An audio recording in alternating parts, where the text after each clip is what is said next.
Bismillahirrahmanirrahim. Assalamu alaikum. I'm Dr. Muhammad Zaman Ashraf. I welcome you all in reaction mechanism. Today, our topic is to discuss the methods which are used for the determination of reaction mechanism. In my previous lecture, I have discussed different methods which are used to determine the reaction mechanism. Today, particularly, I will discuss the stereochemical evidence which supports your reaction mechanism. So let's start with the stereochemical evidence for a reaction mechanism.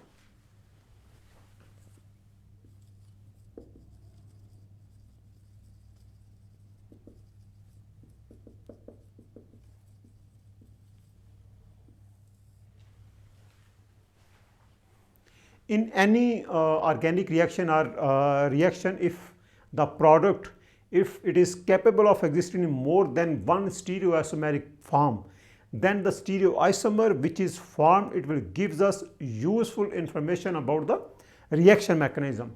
For example, if we have the first general reaction, substitution reaction,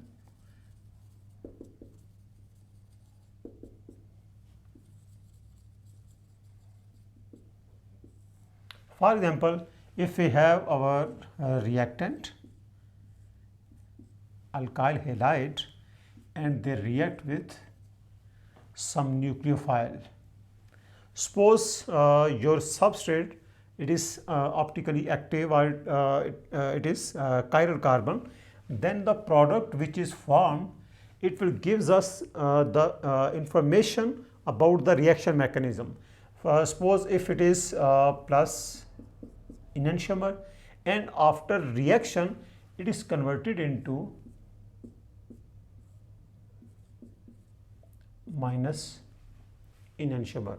It means if the product is formed with inversion of configuration, this is inversion of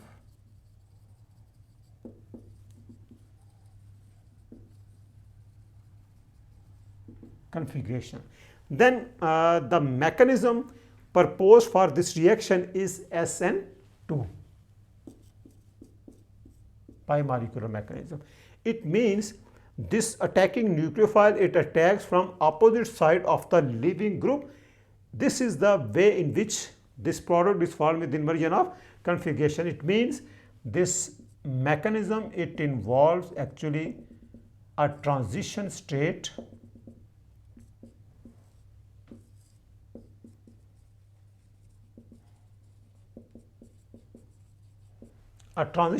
in which attacking nucleophile and the leaving group, they attach with this carbon. So this is the way in which this nucleophile, it attaches from back side or opposite side of this leaving group at carbon. So that's why it results in the inversion of configuration. On the other hand, suppose the other possibility is SN1. In case of SN1 configuration, in case of SN1 mechanism, if your product, the stereochemistry of your product, suppose if it is this one, this is retention of configuration. Retention of configuration means this attacking nucleophile attached at the same side where this leaving group is present. And other one, this is inversion. So if retention and inversion both occur, suppose this positive, it is negative enantiomer and this is plus. Okay, so it means dextro, it can give levo as well as dextro rotating enantiomer. Then this formation of this retention, with retention of configuration and with inversion of configuration, it tells us that this mechanism is different as compared to already explained mechanism. So this is the SN1 mechanism in which suppose this form a carbocation.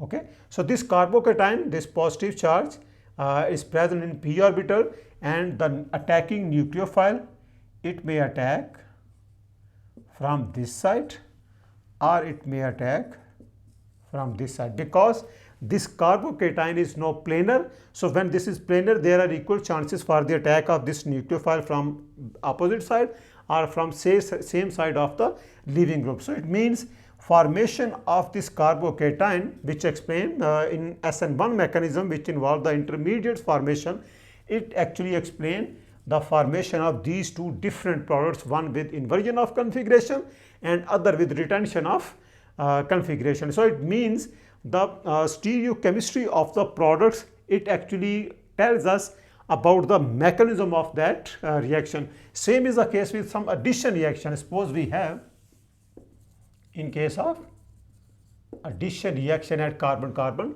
double bond, we have explained that suppose we have alkenes react with halogen like bromine, and it will gives us this vicinal dibromides. So anti-addition occurs in case of bromination of carbon-carbon double bond. Suppose we have cyclohexene. This cyclohexene, after bromination, it will gives us the stereoisomer, which is trans.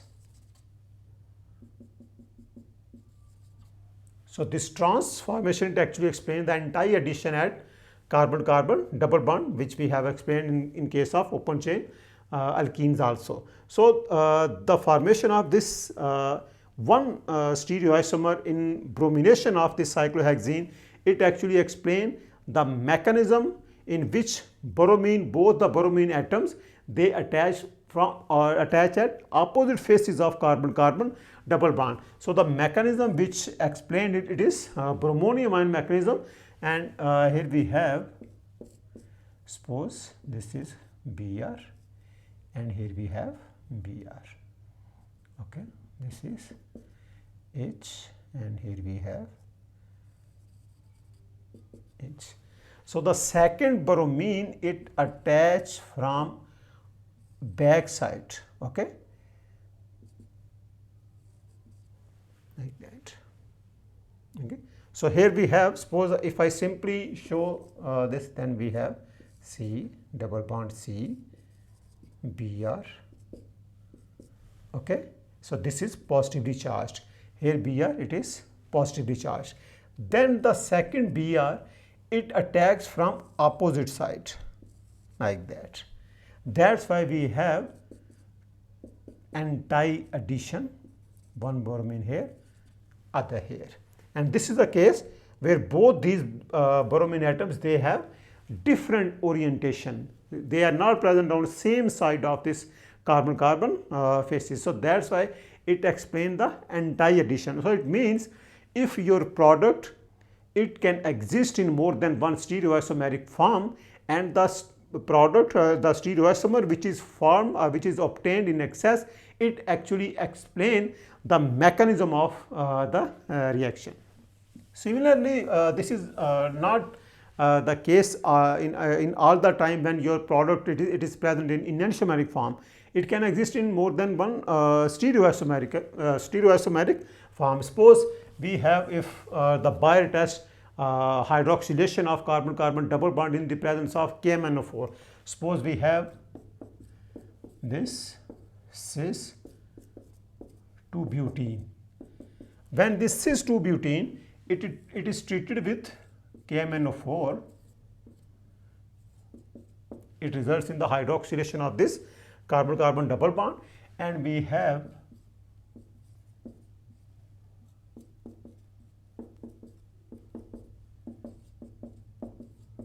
this meso compound. Okay, so formation of this meso compound, it actually tells us, now this is not optically active, but formation of this meso compound, it actually tells us about the mechanism of this reaction, and it explains the addition of this OH at carbon-carbon double bond is from same faces of carbon-carbon double bond. So both the OH, they add on same faces of carbon-carbon double bond, then the cis 2-butene, it is converted into this meso alcohol instead of the enantiomeric alcohol. In previous case, where bromination occurs at carbon-carbon double bond, then bromination it actually occurs on anti-addition. One bromine it is opposite with the other bromine. So both bromine they adds at carbon-carbon double bond at opposite faces.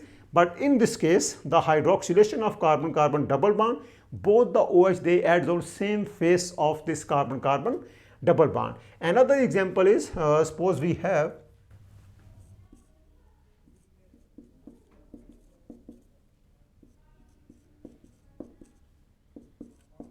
this is plus malic acid.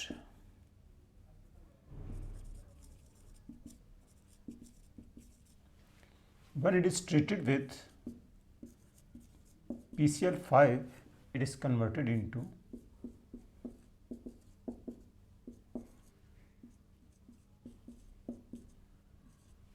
minus chlorosuccinic acid. So this reaction it involves the replacement of this OH by Cl. So it means plus enantiomer is converted into minus enantiomer. The same conversion, suppose this PCl5 is actually used to replace the OH. The same reactant when it is treated with SOCl2, then we have again the chlorosuccinic acid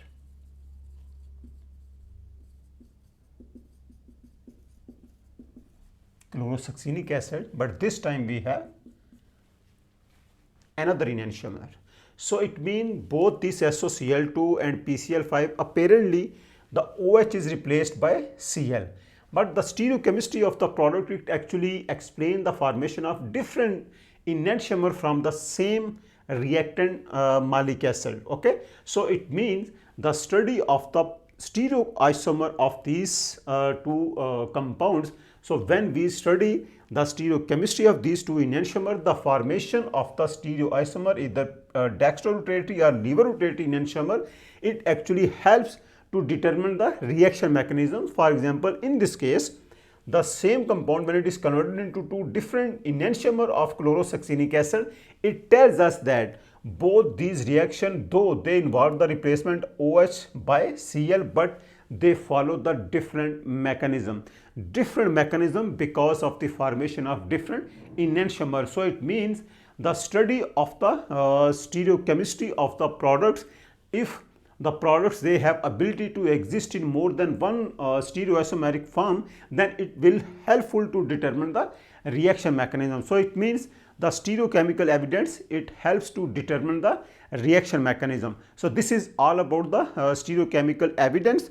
In my upcoming lecture, I will discuss some more methods which are used to determine the reaction mechanism. Thank you very much.